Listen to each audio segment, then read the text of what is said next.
Joe. Bro, they trying to put both feet on your motherfucking neck, dog. At first, I'm not gonna lie, I listened to like the first like 5 minutes of this shit, right? And in my mind, I'm thinking like, okay, so Joe started flirting with you. Like,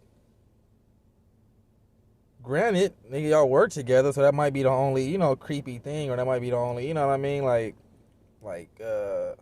Bad thing about it, a little negative, but other than that, like, shit, if he trying to pop at you, he think he fuck with you. He think, you bad or something. He might want to fuck with you. Like, if you don't want to fuck with him, just tell the nigga no. But if he's flirting, I mean, I didn't think nothing like, you know what I mean? I didn't really feel like that was bad. If her wanting to leave, I felt, okay, that might be justified because, but I didn't feel like it was that bad of a thing to where it got to be all of this just because he was flirting with you. You know what I mean? I didn't think that was an issue. Like, that's what men and women do. If a man likes a woman, he's going to flirt with her. Just how if a woman likes a man, she's going to flirt with him.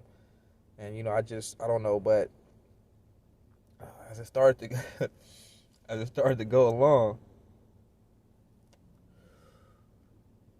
this nigga Joe, man.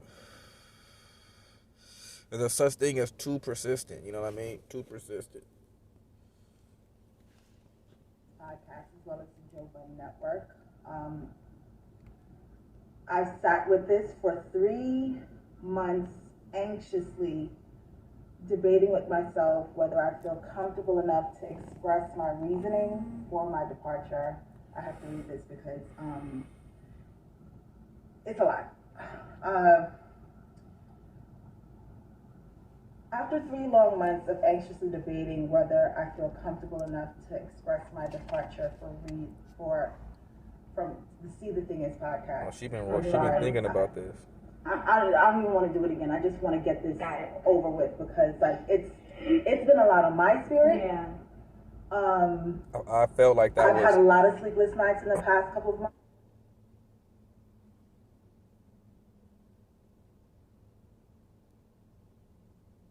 Now look, bro. Joe didn't rape this woman. All right, he didn't rape her. He just flirted with her. He might have got a little too flirtatious, but he never touched her, from what I understand. He never did anything off of camera. Everything that was done was on camera. Everything that was said, not done, but said, was on camera. She saying she have sleepless nights, dog. I think she said she was traumatized, dog.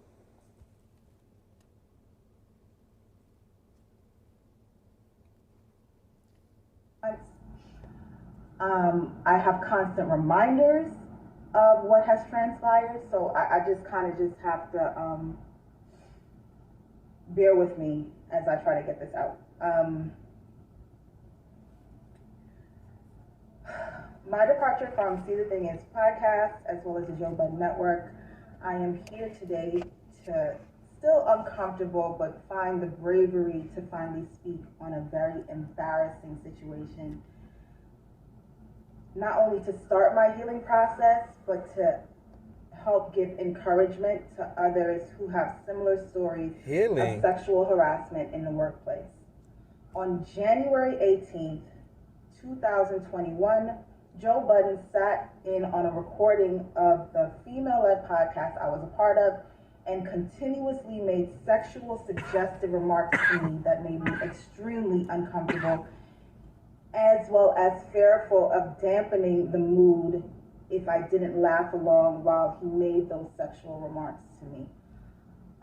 Those moments were not only, excuse me, those moments not only live on the internet forever, it also forced me in the decision of quitting the podcast. And I'm now in a place where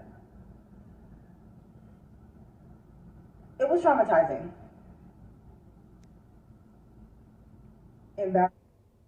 Look, I am not on anybody's side at all.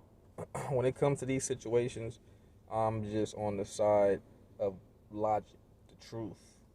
That's the only side I'm on. I don't fuck with Joe like that. I watch his podcast and shit, but that ain't my nigga. I don't know Joe. You know what I'm saying? I don't know her. But when something doesn't sound right to me, I have to question it. I was always taught to question some shit if it don't sound right, because more than likely if it don't sound right, it's some bullshit. Now, what are you traumatized about? Like, is it because like you're not able to, like, I mean, I'm pretty sure nobody's not gonna not put you on another podcast. It's not like you can't get another podcast. I just want to know, like, what's traumatizing about a dude that was being, okay, like I said, it might have been a little overly flirtatious, but what's wrong with that? Like, why are you traumatized? Why can't you sleep at night? This is what I'm confused about. I've never heard of no girl. Look, I know women. They be like, yeah, man, a lot of 100 dudes try to get at me today. I've never heard of them talking about that they've been traumatized and they can't go to sleep at night. It's a few, listen to me. I'm not saying I know celebrities, but I know a few motherfuckers that's connected to a few motherfuckers. You know what I mean? And celebrities try to get at them. And they don't be at their house, curled up, sleep, or can't go to sleep at night. You know what I mean? Like, I just want to know. I'm just curious. This is where I'm frustrated about, because I just want to know what was traumatizing. Like, what is stopping you from sleeping at night? Because it might not be that. You might need to go speak to somebody. Like, for real. Because a man and woman engagement like that, like a like, even though you might not have been flirting back, how else is a man supposed to let you know that he's interested in you? By giving off flirtation. You know what I mean? And so since he did that and you was shutting it down, obviously after the show he didn't try to come pursue you, because okay, it's done. I tried to shoot my shot. Wop. Bam. How else is somebody supposed to know? Now, I said, granted, the nigga shouldn't have been trying to pop at you because y'all work together. That's the only thing I see that's kind of like, okay, come on, my nigga. Like, you kind of low-key her boss, low-key. Like, that's kind of like, you feel me? The only thing I could see out of this that'd be like, yeah, Joe, I felt like you kind of like try to overstep your boundaries with power. You know what I mean? Like, but as a man, I didn't see nothing wrong with that. Like, like I said, I'm not an overly flirtatious person. You know what I mean? Like, most of the time, most women, they start to mingle with me. So I just, go along with it. I never really have to worry about that kind of situation too much. So, but I just don't understand. I don't see what's the problem here. I see other dudes grabbing girls' arm like, hey, man, let me holler at you. And, grabbing her shoulder while she trying to walk. Let me grabbing her hand like, hey, hold up, woo. Hey, wait, no. Like, she trying to go somewhere, and this man, like, you feel me, actually grabbing her, touching her. You know what I mean? Like, so I don't know, man. I don't know. It's a thin line, I guess. Nursing, and I've decided that I have to actually speak up, because not only was it important for me to walk away from it, it also is important for me to speak up, not only to help heal myself, but also to probably help others in the future and let them know that this probably wouldn't be the best situation for you to enter into working with this person. I'm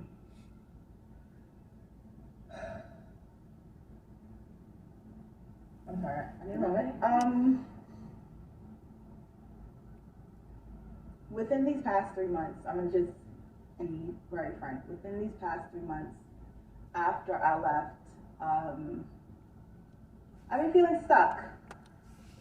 Mentally, emotionally. I've even had to have a conversation with my daughter on why it's important for you to speak up when somebody crosses a boundary with you, because there is now footage of her mother on the internet with somebody crossing a boundary with her mother, and that's on there forever. And I want to lead by example and let her know that that is not how somebody should speak to you. And that also is a situation where if somebody does cross that line, you have to speak up. Everything that transpired in that episode happened while we were recording. Some of it was edited out. Some of it did stay in there. I believe it. And I'm going to reiterate I believe that. the timestamps of how everything transpired. I'm going to go ahead and start from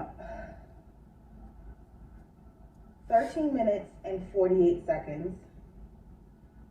Joe calls me out by saying, I've never reached out to him privately or personally. This information is important to this entire scenario because it proves my lack of familiarity with this person.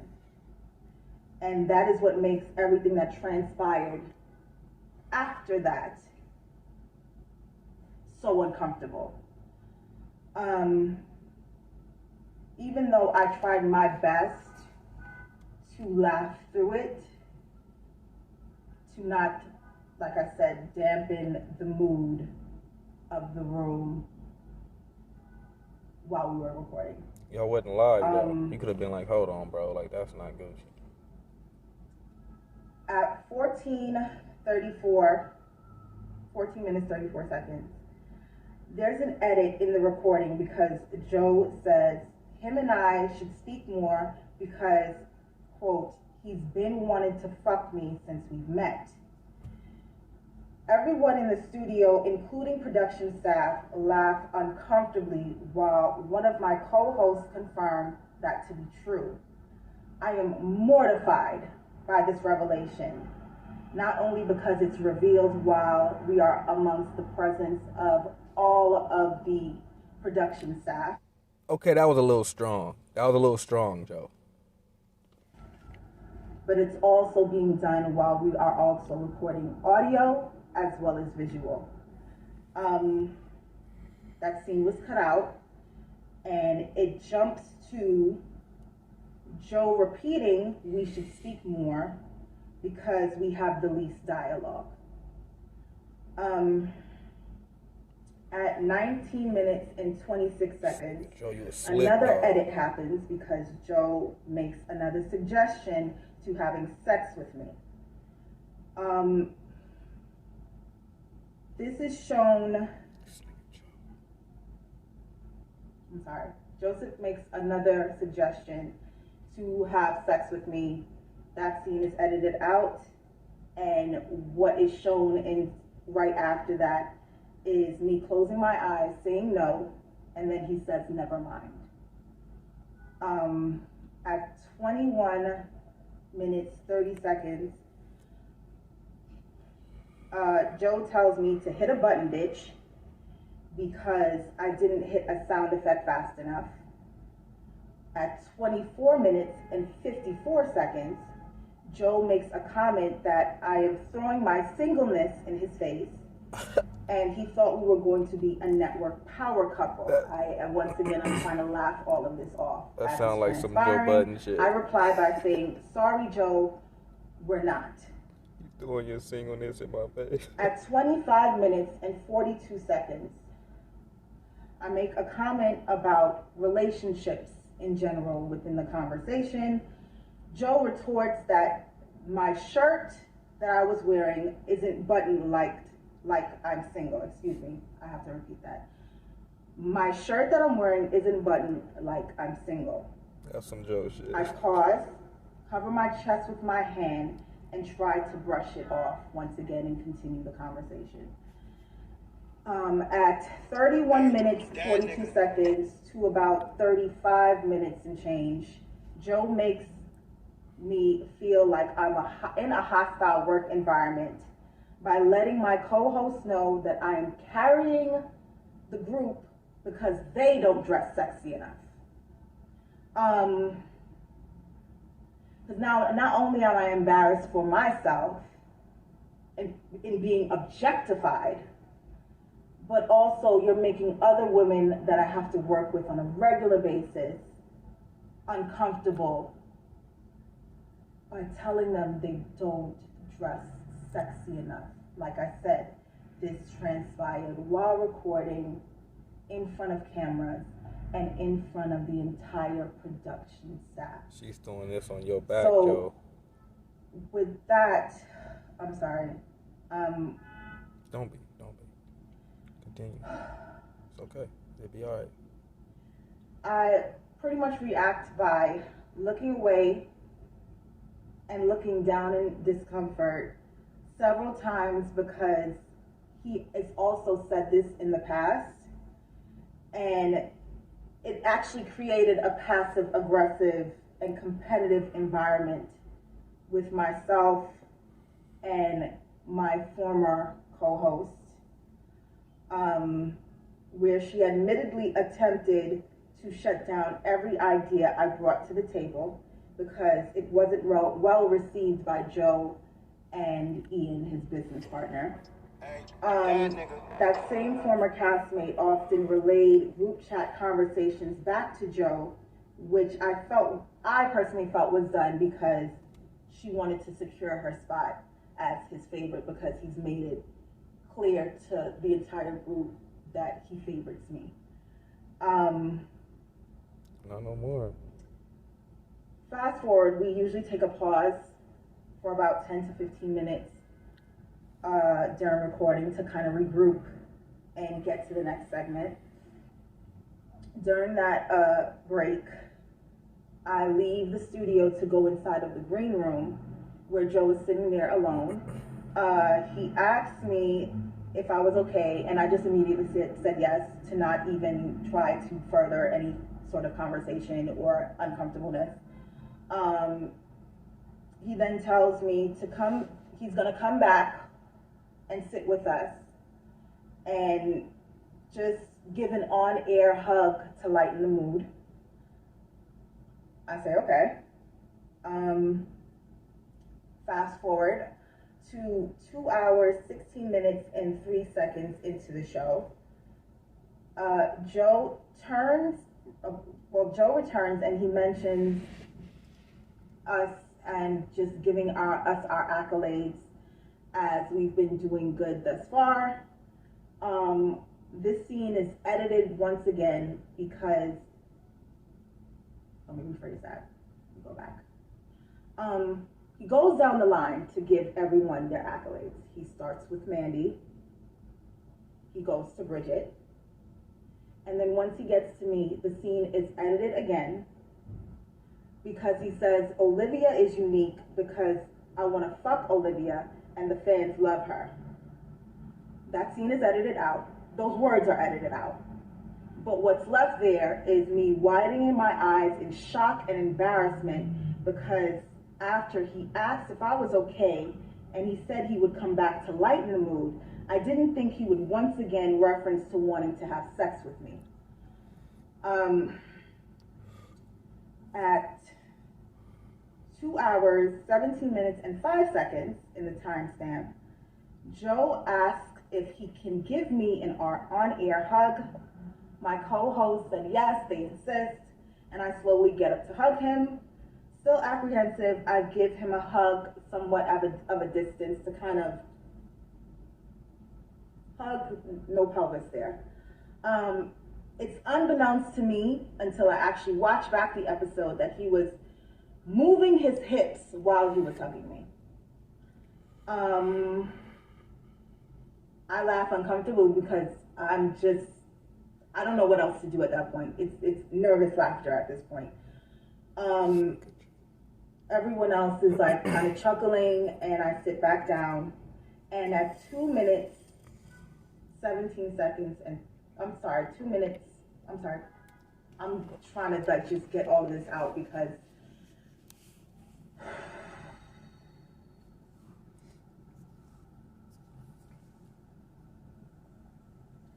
at 2 hours, 17 minutes, and 38 seconds, after I sit down after the on-air hug, I grab the microphone and I say, this is uncomfortable.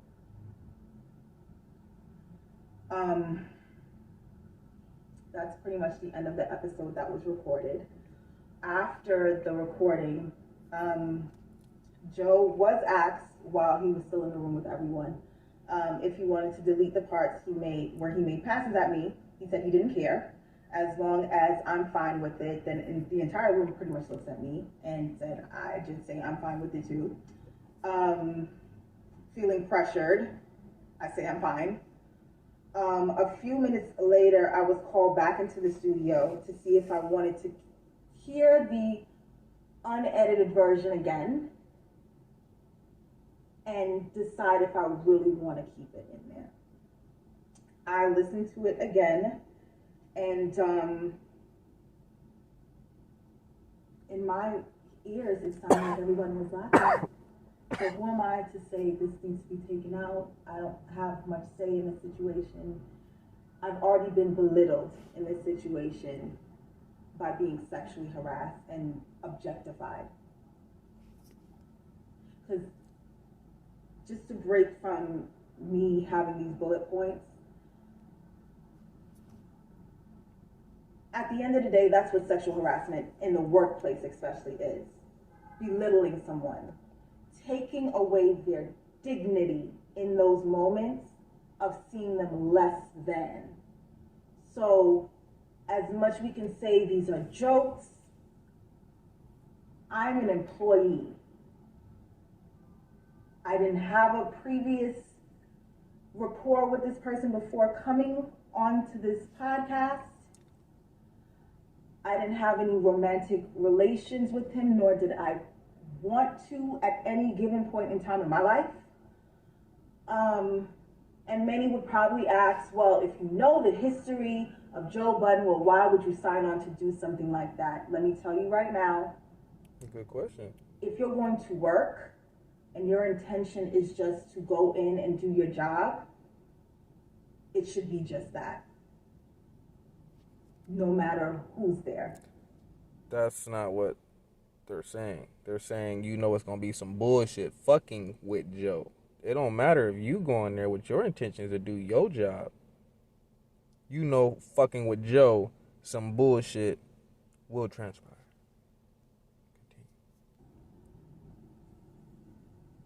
If you have no dealings with this person, they even admit to having no outside conversations with you up until that point. At no time should anybody feel comfortable enough to say anything of that nature to you.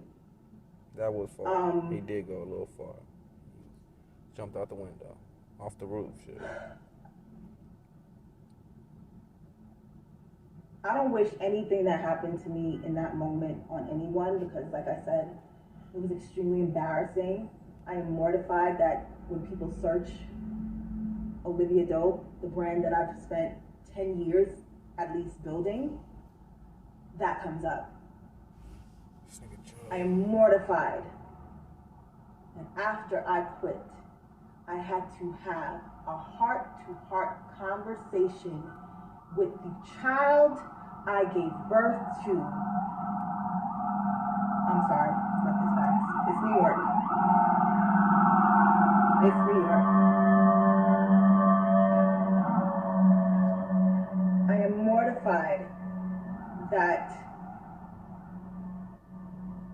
I had to have a conversation with the child that I gave birth to because she can find it on the internet, her friends can find it on her teachers can find it on the internet, and say, look, that's your mother.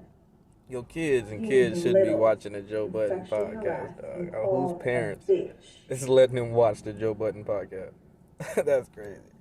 And I had to explain to her that it's not how someone speaks to you. And told her, if someone does do that, you have to speak up. But I didn't myself speak up until this point. So I was being a hypocrite. How can I tell my child? Why now, though? When someone sexually harasses you, you have to tell someone you have to speak up. And I'm like this Joe blowout with his podcast just happened in days, previous. So why now though? Like this whole time you just was like, I'm not gonna say nothing, like whatever, and then you say something now. Yeah, they trying to put both feet on Joe neck. Joe did something to somebody, bro, and they trying to tear this man down. I feel like somebody gave her some money, and I feel bad for saying it. It's just fucked up in the day and age we live in when shit's not real. Nothing's really genuine. People are doing things for other reasons, and I gotta do it for the bag, and I get the bag, the bag, the bag. Like, oh man. It just seemed crazy. Why now? You didn't come out the week after, the month after, shit, the month and a half after. You came out exactly a couple days after Joe's shit blew out.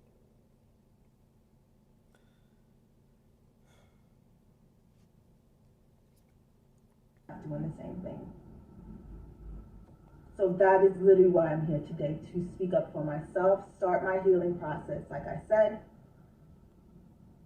and continue on with using my voice. There was attempts to intimidate, attempts to silence me. I can't be silenced. I absolutely cannot. There's many before you that said that too. Again, Joe wasn't there. I listened to the recording with some of the production staff members. Once again, everyone, chuckled. So I'm like, well, I mean, if everybody's chuckling, just keep that in there. It wasn't until one of my castmates, Mandy, informs me that although the audio sounds funny, I looked uncomfortable. She looked over me and she saw that I was uncomfortable. So she suggested that we shouldn't keep those moments in the episode. And I agreed because I was uncomfortable. So they were edited out.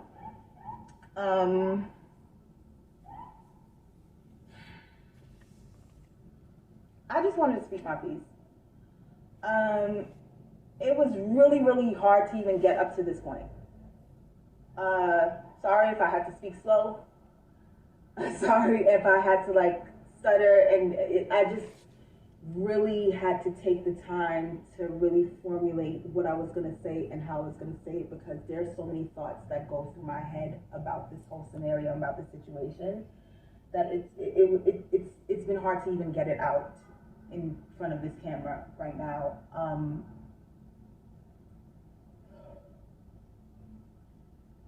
At this point in time, I just recommend any woman that thinks about working with this person in any capacity, please think again.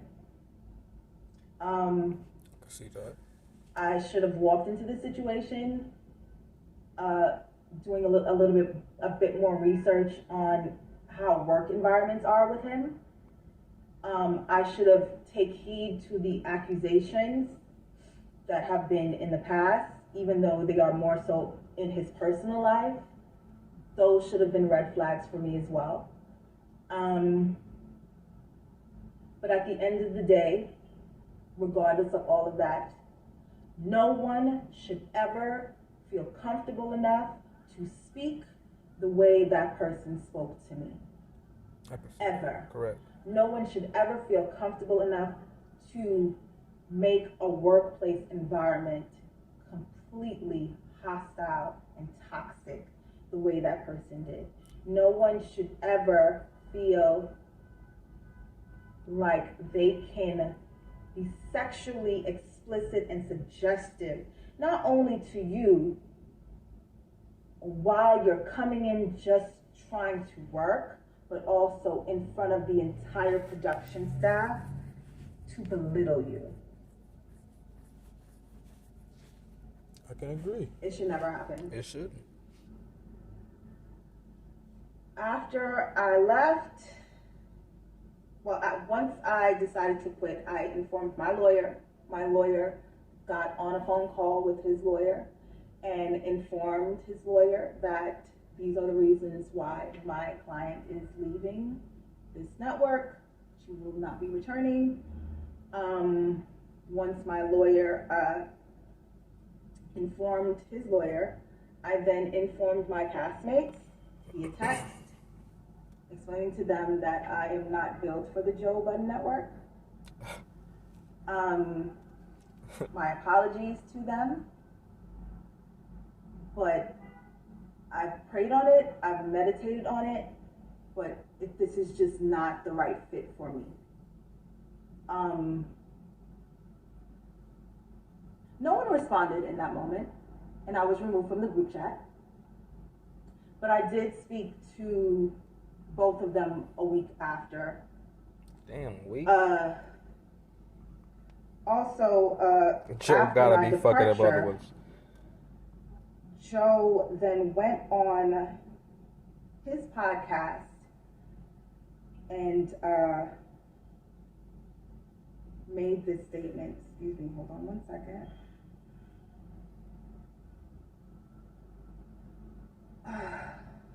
Joe made this statement on his podcast. Enough of this Karen looking like a daddy.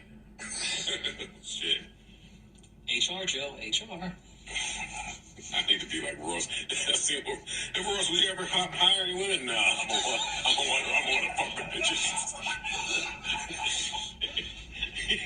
You said HR. This part ever. This is it. No, he said it. I'm about to say, that was like almost a direct quote. He said that shit. You said HR, Joe, If HR. I hire any women, I'm going to want to fuck them bitches, is what he said after my departure from the podcast. I'm saying this situation one time and one time only. I have to just do this to start my healing process, because if I sit and let this fester inside of me any longer, I will not be good.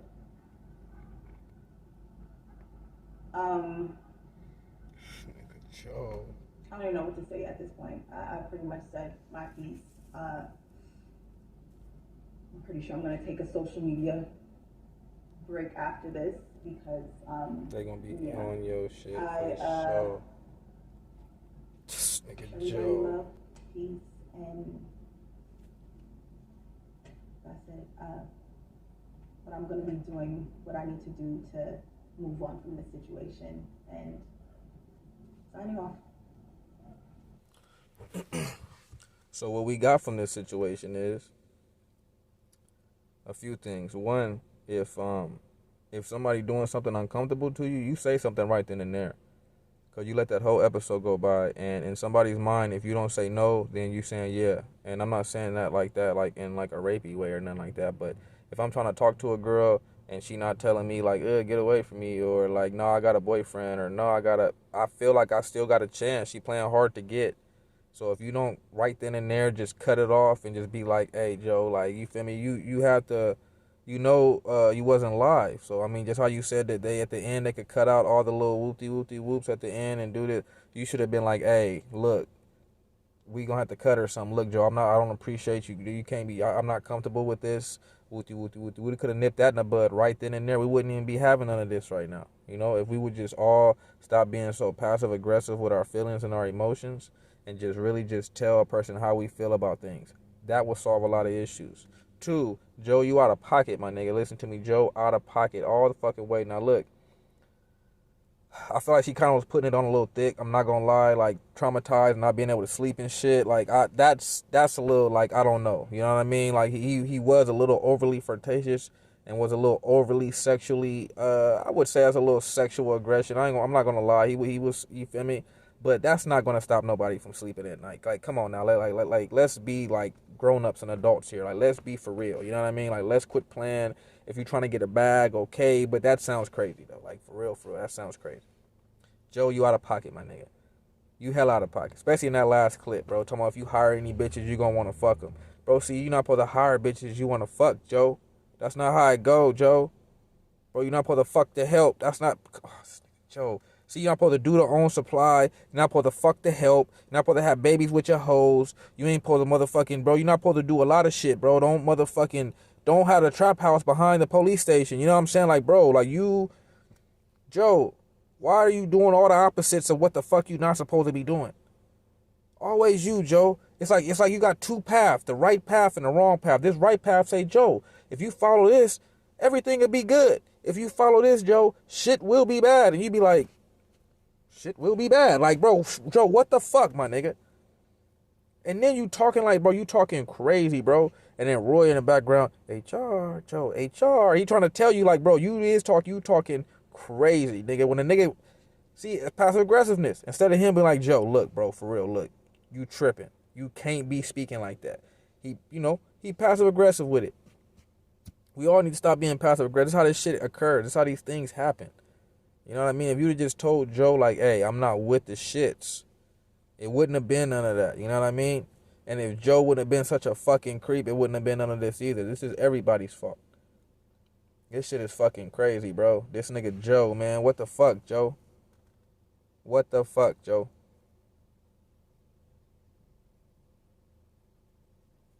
Look. This shit is fucked up. Like I said, man, I'm not on anybody's side, bro.